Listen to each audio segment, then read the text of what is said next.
Vivian Speaking more about city life. 关注房子，关注城市，更关注生活。I will see you every Wednesday night. 国际生活家直播采访秀 Vivian Speaking， 每周3晚7点半，不见不散。Good evening, this is Vivian speaking, and today our topic is the change of Tianjin for the last 25 years. Before we introduce our guest of tonight, let's move to Suri first, and she's gonna do the Chinese part tonight. So welcome Suri.Hello， 大家好，我是苏蕊。今天呢，我将作为微微的搭档来与大家共度本期栏目。作为一个地地道道的天津人呢，确实对今天这个话题非常感兴趣。而且今天呢，主题是天津25年间的一个变化，而且这个变化比我的年龄还要大，所以我对这个话题真的是很想一探究竟。接下来呢，就让我们进入本期的 Vivian Speaking。Thank you, Suri, and welcome back to our topic.And it's our honor to have Peter Mecoy with us. So welcome, Peter Mecoy. Thank you, Vivian. So could you do some little introduction? Of course. I was actually born in England. I grew up in Australia. My mother is French, and I've been living here in China for 25 years. Wow, that's amazing. 25 years. That's such a long time. So can you still remember what it was like back to 90s of Tianjin? Well, when I first came to Tianjin, it was 1992, and it was quite a different place. It wasn't so green back then. It was a bit more grey. Wasn't so developed. But I think what was interesting about Tianjin is you could see the potential. You could see what was going to happen when the time was right for Tianjin. Because you had the old concession areas, you had the Haihe River, you had all these beautiful different components of the city. They were just there waiting for someone to come along and say, right, now is the time to make it like it was, make it fresh. Wow, that's amazing. You know, it's 25 years. It's going to be a huge change for any city of China, especially for Tianjin. And just like Peter just mentioned, right, the Haihe River and the concession. I think these two parts is a unique place for Tianjin people and Tianjin, the city. So for these two parts, could you give us some specific details of what kind of a change that they have? Well, what you need to remember is that there were a lot of cities around China that had concession areas, but Tianjin had the most. Tianjin had 8 concession areas. Shanghai had 3. And all of those concession areas, or almost all, have been kept.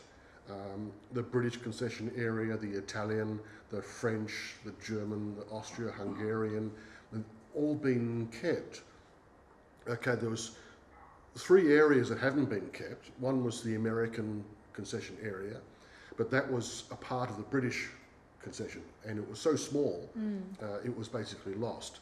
And then the only other 2 were the Japanese and the Russian. Oh. And okay, the Russian zone wasn't particularly attractive, and the Japanese zone, they had a bit of a history problem with China, so it wasn't really comfortable for Tianjin to keep. But apart from that, everything else was kept. And okay, over the years, people have moved in, it's become their house, it's become their home or business.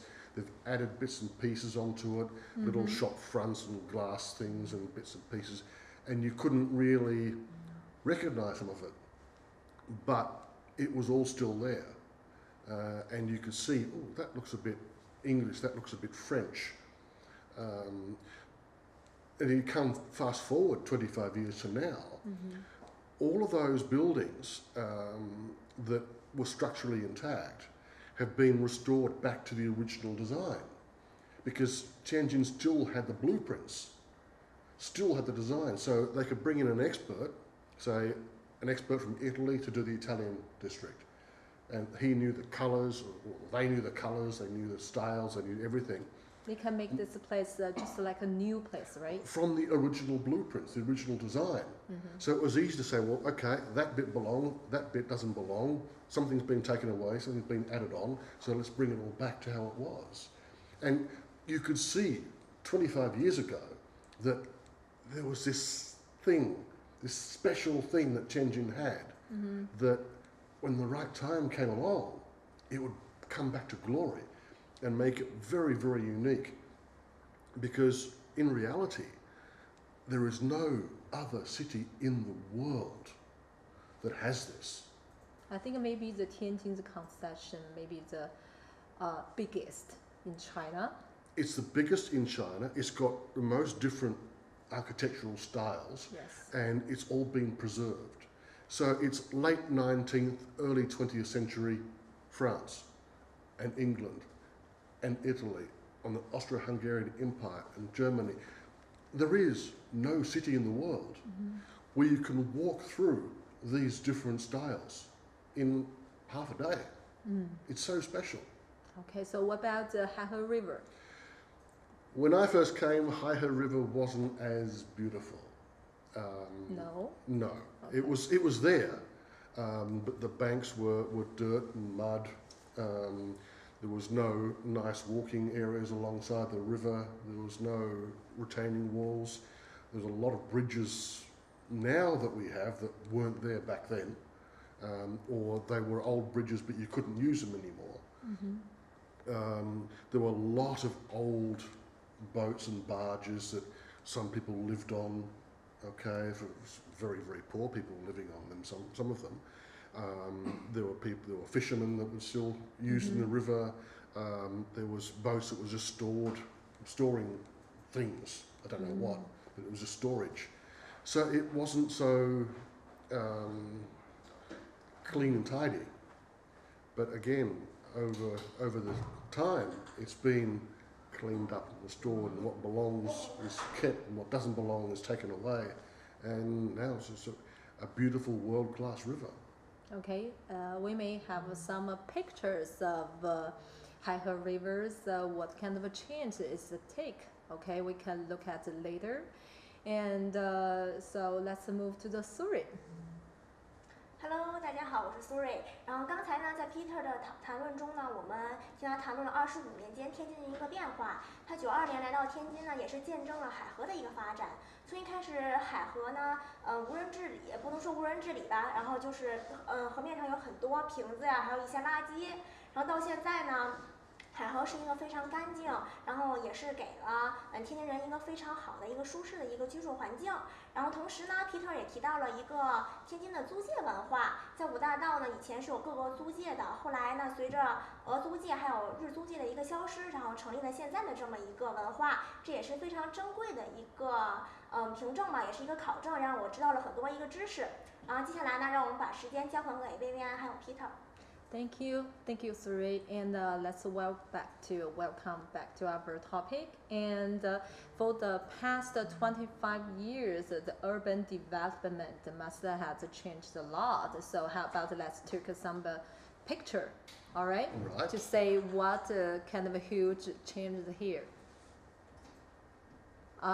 This is a picture of Bei'anqiao. Yes. Right, this is the old one. Back when I first came. Okay, and we can say there's no other buildings, right? There was not much back then. And again, if you look at the bridge, it's concrete, it's grey. And that was, there were a lot of things like that back then. It was concrete, it was grey, there had no life, had no colour. It was just useful. But if you look at how it's become now, you can see a very, very big change. Okay, I see. How about the next one? Next picture. Oh, this is a new photo of Bei'anqiao. We can see there is a huge change, right? Yes, it's very, very different, and that could be in Paris, it could be in London, it could be in any of the more romantic cities in the world. Yeah, Right. it's hard to tell it's in Tianjin, right? No, it belongs in Tianjin. Tianjin is will be one of the romantic cities in the world because it has that touch, it has that feel, and it's just coming to life. All right. So what about the next one? Oh, this is a construction, right?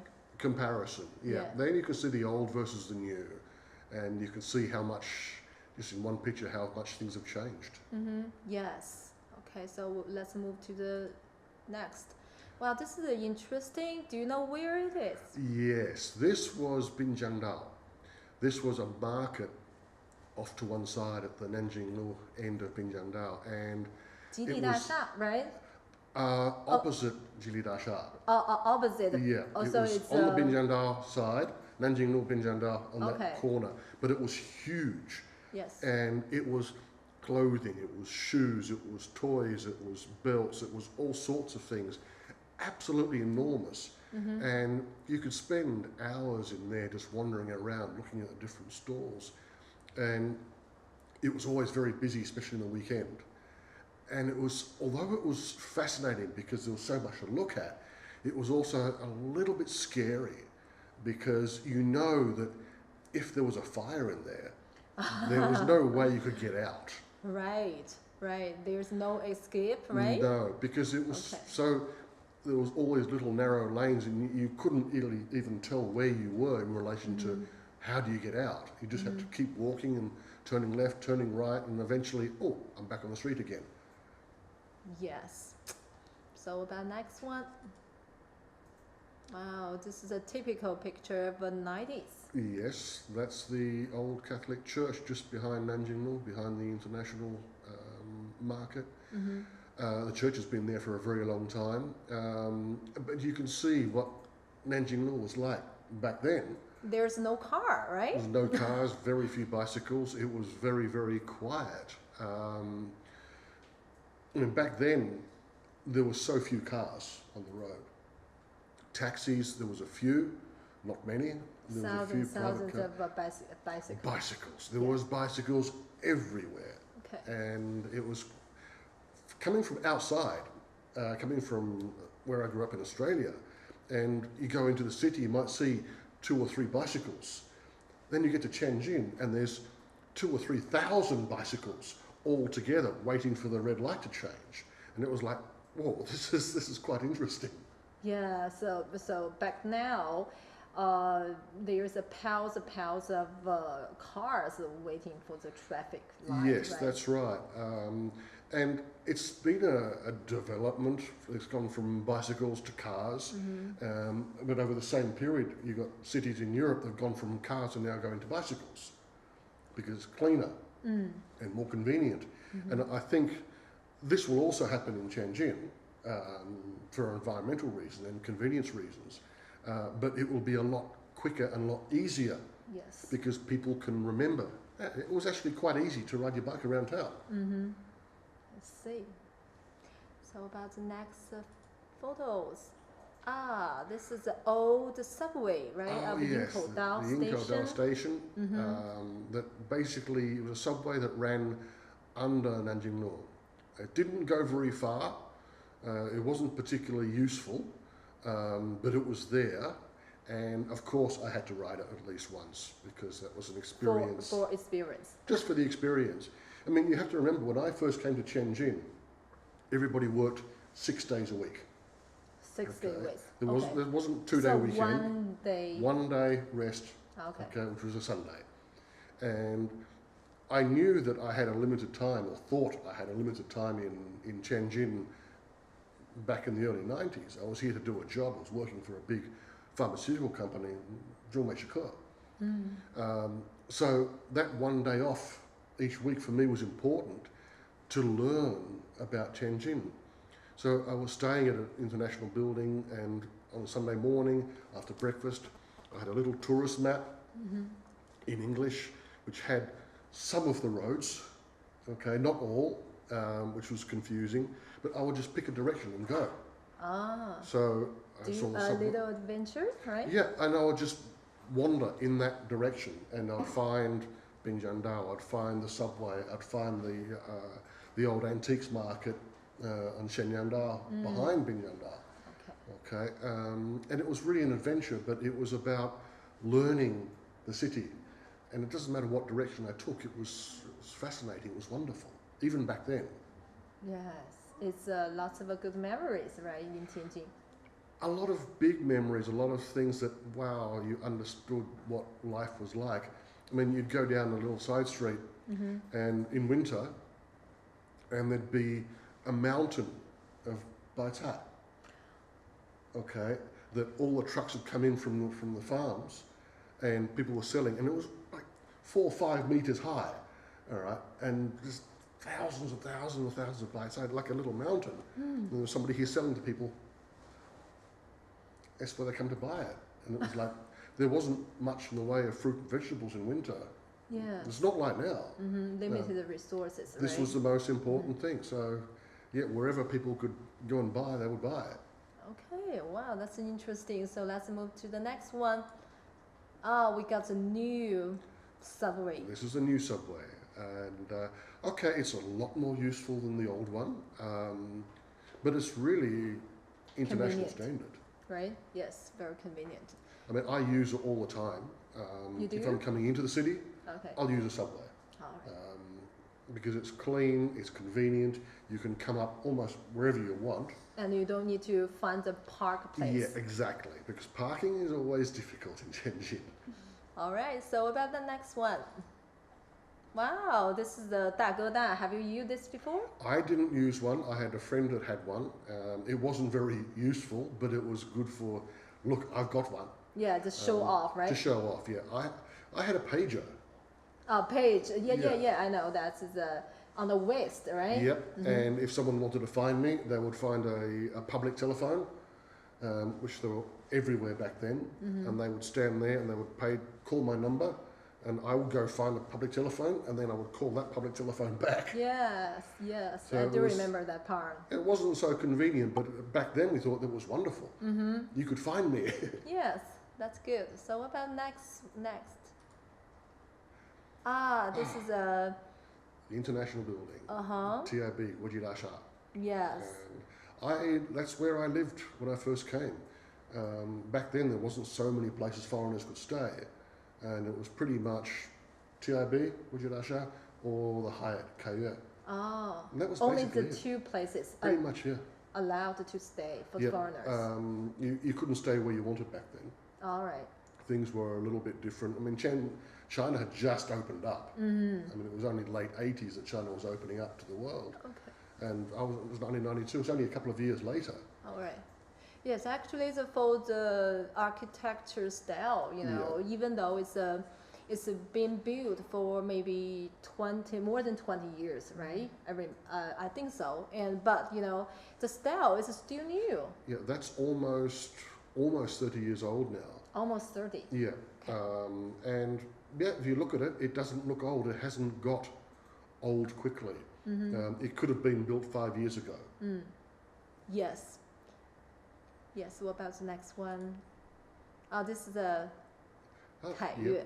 Kayue, the Hyatt Hotel. Hyatt And Hotel. that Yes. was the other place that foreigners generally lived. Yeah, this is a very classic architecture style as well, right? It's It's- a mixture of old and new, right? Yep, and they've done the roof in an old Chinese style, but it's a modern Western tall building with the Chinese components. It was quite an interesting design. Yeah, I don't think in the next 10 years it won't out of date, right? No, it won't. Okay, so that's the photo of the urban development. Yeah. From those photos, we can see there's a huge change that happens in Tianjin. Oh yes. So besides the urban development, what others impress you most? Transportation has changed. Transportation. Yes.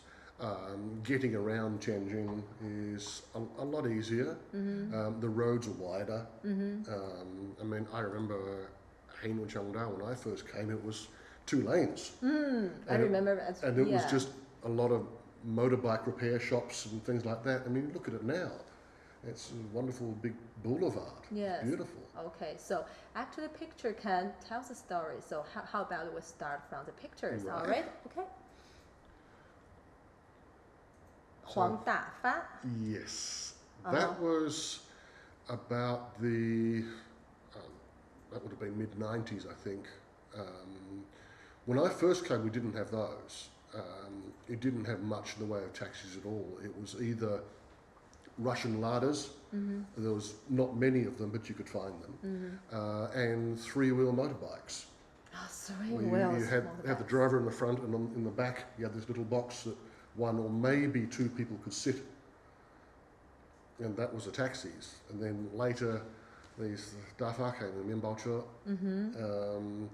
and I first came in, hey, this is really good, we can take 4 people together. And then there was more, and there was more, and there was more, and it got to the point where wherever you looked, there was just yellow taxis, just like this picture. Yeah, just everywhere, right? And yeah, and that became known as the yellow pollution. Actually, we have yellow pollution right now as well. So let's look at the next photo. Right? So it's very interesting. We got yellow bicycles, right? And thousands of them. Oh, the idea is wonderful. The idea is great. Let's have bicycles we can share, we can just use to go from A to B and just forget about it. Where the problem lies is when I was coming here tonight and on Hongqinan near the stations, it was like more than 1 kilometre of yellow bicycles. Just, you can't stop seeing them. And that was like too much there. Yeah. It's just crowded, and that's a different kind of yellow pollution, you're right. Yes. So again, it's a problem that is there, it's a problem that will be solved, and it will become more rational. Yes. So let's look at the comparison of these two photos. Yeah, see? It's almost the same yellow too. Yes. Okay, next one. Oh, this is a classic memory. Oh yes, the flying pigeon. That was quite an amazing bicycle. They weighed almost as much as a Xiaoli. They were heavy. Very heavy. Very strong. I think you could have an accident, and if you hit a car, the car would be worse off. Okay, because they were so heavy. But because they were heavy, they were impossible to stop. The brakes were like, no, we can't. But I did ride one. Again, when you come to Tianjin for the first time, you try to experience everything, and I did ride one of those. And yeah, my legs got tired, but it was so heavy, but it was experience. Okay, so do we have some more photos, pictures? Okay, so we just pass it to the next one. Yeah, go to the next one, please. Okay, that's it. All right. So Peter, besides those changes in Tianjin for the last 25 years, so what is remained the same over years? What's remained the same is probably the most important thing for Tianjin, and that's the people. People. Well, what do you mean by people? Tianjin people are quite special. Why? They're friendly, they're warm-hearted, they're generous, they're kind. And every foreigner I know, from even the ones I met a few months ago to the ones I knew back in the early 90s, every single one has had some kind of positive experience with Tianjin people. And they will always talk about it. I've had many, and every friend I've known has had this, wow, Tianjin people, you need help, they'll help you. Oh, so could you give us some specific examples? Okay, my favourite one is a friend of mine. He was working here on a one-year contract, and his girlfriend came to visit from New Zealand, and she was here for 3 weeks. She didn't speak Chinese, she wasn't familiar, but so at daytime, her boyfriend was working, and she had to find her way around town, and she made her way around, that was fine. But one day she had this red rash on her arm. It was just red and very itchy. and she didn't really know what to do. She couldn't recognise a pharmacy. She didn't know how to go find medicine, so she went out looking, and she found a little cosmetics shop, a little beauty shop, and thought, well, maybe they'll have something that can help. So she walked in, and just using sign language like, I have this, can you help? Of course, the lady in the shop didn't speak any English, but she said, okay, wait, took her by the hand, took her out of the shop, closed up the shop, locked the door, up the street, round the corner to a pharmacy, explained to the pharmacist, okay, I've got this foreigner with a rash on her arm, can you get some medicine? Organise the medicine, organise the money, thank you, bye-bye, went back to the shop. And that's Tianjin. They actually didn't expect anything in return. Didn't even give her a chance to give something in return. And it's always been that Tianjin attitude, okay, you need help, so I'll help you. Because maybe one day I will need help and somebody will help me. All right, I see. Yeah, this is our Tianjiners, and we are so generous, right? It's something that's, I think, quite special, especially for such a big city. I get what you mean. Maybe sometimes you can find that this is kind of feeling in a small village or a small town. Village, small right. towns in Europe, easy, okay, because everyone knows each other, they help each other out. Somebody new to the village, new to the town, all right, everyone knows, hey, you're new, do you need some help? Okay, it's that warm, friendly attitude, but it's here in a city of Tianjin of 14 million people. Yeah, for such a modern city. And go to any big city in China or in the world, and it's almost impossible to find that. Wow.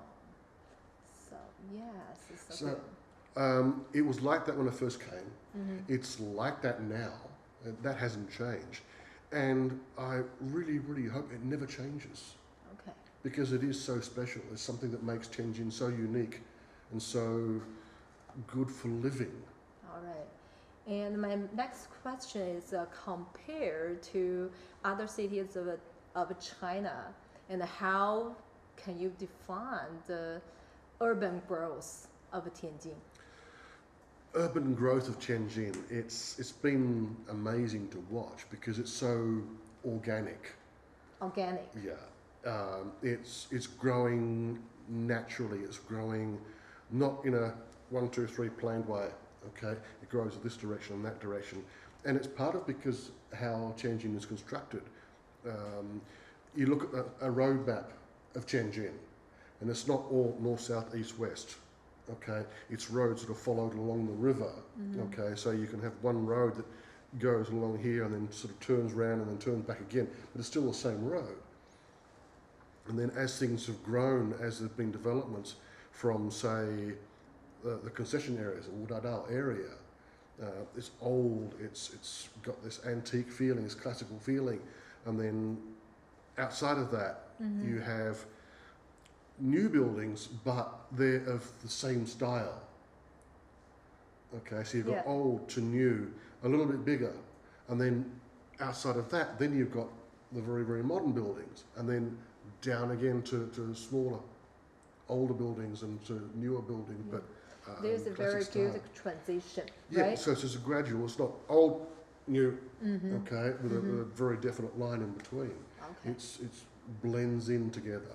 All right, so it's actually it's very easy to say where you are in Tianjin, right? The Hexi district is absolutely different from Hedong district, and but if you were in the other city of modern city of the China, it's hard to tell. Oh, definitely. I mean, each district in Tianjin, it doesn't matter which one you're in, it has its own character, its own flavour, its own feeling. Okay. Hexi district is, well, that's Hexi district. Hongqiao district, that's Hongqiao district. Beichen is Beichen. Wherever you go, it's recognisable. So even if somebody blindfolded you, put you in a car and took you somewhere and just let you out, you'd look around and say, oh, okay, yeah, I'm in Ninghe. Okay. Okay, yes. All right. So how about let's have a little break and let's move to Suri, please. 刚才呢 ，Peter 在他的采访中呢提到了一个他印象最深的就是天津南京路的这么一个发展。从这个20多年来，南京路的一个发展，从一开始，道路两旁都没有什么人，包括街道上都是成百上千的自行车，然后那个出租车都是一个闲置状态。到现在南京路上的车水马龙，上下班都没有不堵车的时候，这也是见证了天津这么一个繁荣蓬勃的一个发展。同时呢 ，Peter 还向我们提到了他记忆中一个有趣的事情，就是在冬天的时候呢，他发现街道上总是会有卖白菜的现象出现，而且都是成堆的，像山一样的卖，而且各家各户都会出来哄抢白菜，这是他认为很有趣的一个记忆。而且他还提到了，以前他会用大哥大，后来又到了 BB 机，然后到现在的手机，这都是一个天津发展的一个过程。后来呢，他还与我们分享了一些天津人热心肠的，然后乐于助人的一些故事，让我们更加懂得了天津人这么一个性格。最后呢，他还向我们分享了一个特别有意思的一个观点，就是 yellow pollution。从以前的黄大发呢，到现在的小黄车，可以说是从以前的一个黄色现象到现在的另一个黄色现象。同时呢，他还跟我们分享了另一个特别有趣的词，就是 organic， 就是说明天津的一个有机发展。有机这个词呢，就是印证了天津的规划发展都是非常的合理。就是你无论身处于天津的哪个地方，只要你看看周围的环境，你就会知道自己在哪儿。所以说 ，yellow pollution 和 organic 这两个词确实是非常深入人心的两个非常新鲜的词汇。不知道接下来他们有没有可能给我们带来一些更新鲜的词呢？现在让我们把时间交还给Vivian和 Peter。Thank you, Suri. It's very interesting, summary. And so let's move back to our topic. And so Peter, as a foreigner, and I think you are the half of Chinese, right? You've been here for 25 years, right? And you've been here this 25 years, much longer than the Suri's life, right? So how do you view the living environment of Tianjin? This is the first question, and the second one, and for the house or apartment, which do you prefer if you pick up one? Third one is what kind of quality that they have if you want this one? Yeah. Well, okay, that's a fairly complicated question. Yeah, the question list. But okay, I think what you need to understand is for me and for other people that the requirements are different. So I'm married. Living here for a long time, not planning on going anywhere else. So what I want from an apartment is different to somebody who's here on business, maybe here for 1 or 2 years or 3 years and then going to somewhere else. So for me, I need a big kitchen. I need to cook. I can't go out every night for dinner. Okay, so I need a big kitchen. I need storage space. What you require as to whether or not you have children. The children are small or the children are grown up. Everybody's requirements are different. And for me, I need a big kitchen. I need to be close to supermarkets or markets so I can buy groceries and not have to travel too far. I need to be close to public transport, subway system. For me, that's important. It's not for everybody, but it's for me. And it needs to be quiet. So I don't want to be on a big major road or next to the Kwai okay, because I like peace and quiet. And I don't want to be coming home at 5 or 6 o'clock at night and the roads are all jammed. Okay, so not a heavy traffic area. All right, so do you mind if I ask where do you live right now and why you pick this place? I live close to the water park. Oh, that's lots of foreigners in back to 90s to choose this place, right? Yeah, well, there's quite a few places that are useful or appropriate for foreigners. I just like it because it's quiet, it's close to the supermarkets, it's close to the water park, so on weekends I can go for a walk there.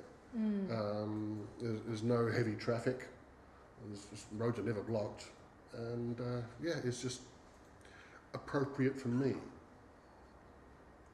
All right.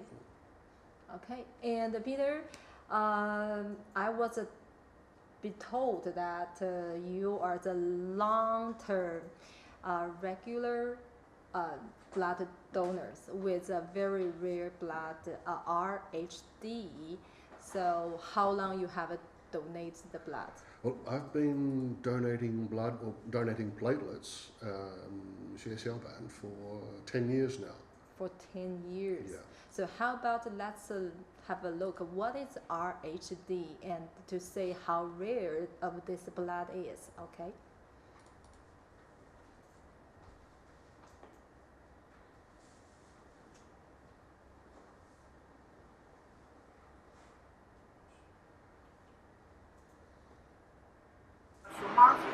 在我们国内呢 ，RH 阴性呈现的阳性的比例是非常非常低的。那么在国民中占有的比例约为3%，也就是说，如果1000个人里面，可能只有3个人是呈现的是 RH 阴性的血。所以呢，我们经常把这个血型叫做熊猫血，就是为了体现它的这种稀有。那田安瑞星呢，它就属于这种稀有的 RH 阴性血。它能够牺牲自己宝贵的这个业余时间，然后来定期到血中来献血。那么通过它的血液可以救助成百上千的这个患者，这个是我们应该向他学习。田安瑞先生他从08年开始献血，那么他一开始献是全血，后来来到血液中心来献血，来捐献成分血。成分血的捐献周期相对比较短，国家规定呢，间隔15天就可以献一次。所以田安瑞先生在这个10年期间一共捐献成分血150多次。捐献的治疗量达到300多个单位，也就是说，如果我们按一个单位救助1个患者来说，那么田安瑞先生救助了300多人次的患者，这个是非常不容易的。来天津这么多年了呢，最让你印象深刻的变化是什么呢？印象深刻的变化，他的生活吗？对。So there's one person want to know that what is the impression, I mean, for you, for this 25 years you've been living in Tianjin, and for your life, what changed the most for your life? For me personally, it's been enjoying the growth and development of Tianjin. From every aspect, it was a city, when I first came, you could feel it has so much potential. You know that one day it's going to be amazing. And to be here for those last 25 years and watch that happening, to be a part of it, to be inside it, it's been quite incredible. And you've seen the changes in how people care more about the environment now. Back when I first came, people didn't worry about walking down the street, throw the rubbish on the ground, not think about it. Now, you can't find it. The old motorbikes that had huge plumes of black smoke coming out the back, you can't find those anymore. It's people care about the city, people care about the environment. And when you're talking to them in a taxi or roadside or whatever, and they're, this is our city. They're proud of it, and they're proud of the changes that have come along. And I think they need to really understand exactly how good it is. Okay, so let's get a right summary of what you said. Actually, you enjoy the atmosphere of how Tianjiners to change in their life, right? Yeah. Okay.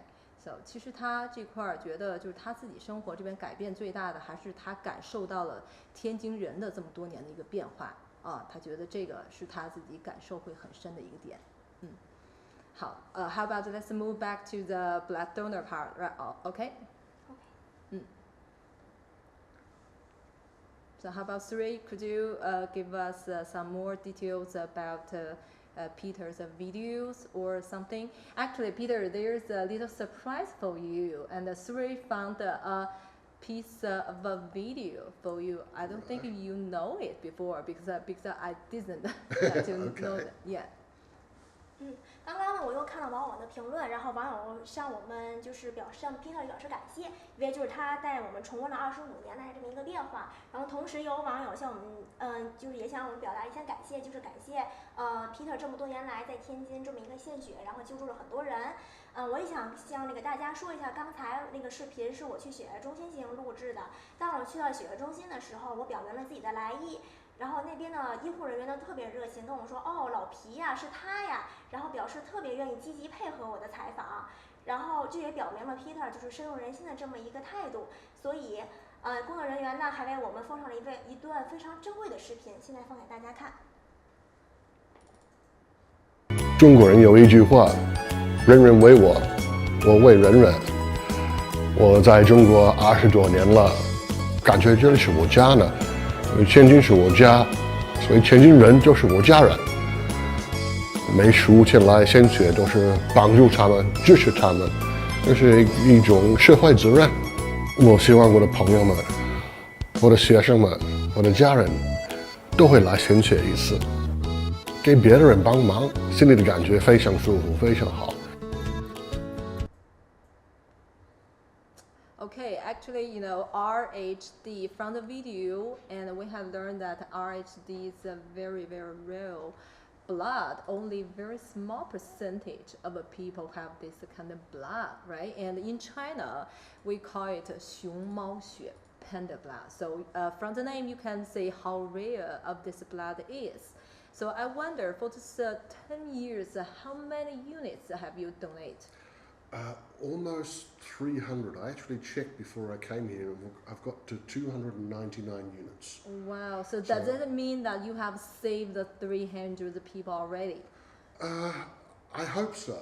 I hope so. I mean, each time I go, you're lying there, they hook you up to the machine, you're donating blood. I mean, it doesn't feel difficult. You just spend a little bit of time. But what goes through your mind is that, wow, in a few days' time, somebody in a hospital somewhere, it could be an old person, it could be a mother that's just given birth, it could be a young child, you don't know, but someone is going to receive my help. All right. And okay. it's such a nice feeling, because we all want to be heroes, okay? Rush into a burning building and pull a screaming child out, or dive into the lake and save someone, but you don't get that opportunity, and more likely you'd probably hurt yourself doing it. But donating blood is a different way of being a hero, because each time you go, you do save a life. Yeah, you do. And I got a question that because you have donated the blood for 10 years, so that's back to the 2010, but you have been here for 25 years, so how come you want to donate your blood suddenly? Well, it wasn't so sudden. When I lived in Australia, I was a blood donor. Oh. And when I came to China, I thought, well, I want to keep doing that. But back then, foreigners weren't allowed to donate blood. Oh, you're not allowed at No. the beginning, Yeah, right? the beginning wasn't allowed. It was Chinese only. It was very, very strict. So, okay, all right, not allowed, no problem. But then one day I was at Tianjin train station, and I saw this advertisement for the blood bank in Chinese and English. I thought, if they're advertising in English, maybe it's okay for foreigners to donate blood now.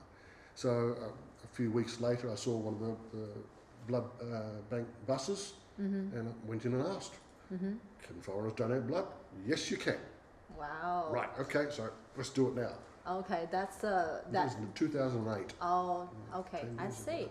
And are you the first foreigner who received the award from Chinese government about the donation, blood donation? Definitely the first in Tianjin.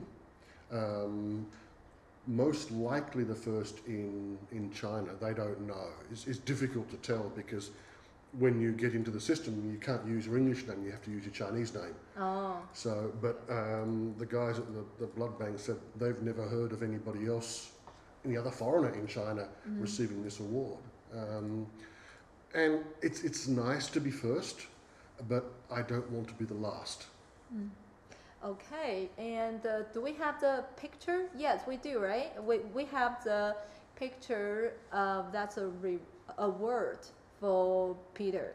Now we can see that it's Peter's Chinese name. Yes. So could you P. An Rei. P. An Rei. So that's why lots of your friends just call you 老皮.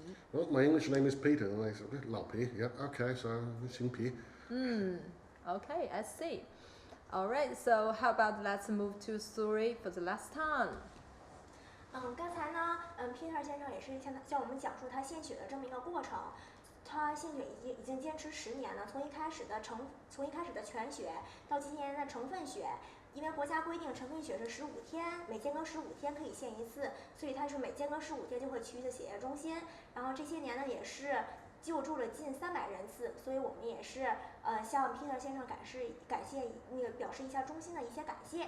然后接下来呢，还是让我们把时间交还给 Vivian。Okay, actually this is the last part of our show, and for this 45 minutes, and Peter just show us what is happened in Tianjin for past 25 years, right? So it's amazing, and so this is the end of this episode of Vivian Speaking, and thanks for you joining us, Peter. Thank you, Vivian. Okay, so I will see you next Wednesday. Bye bye.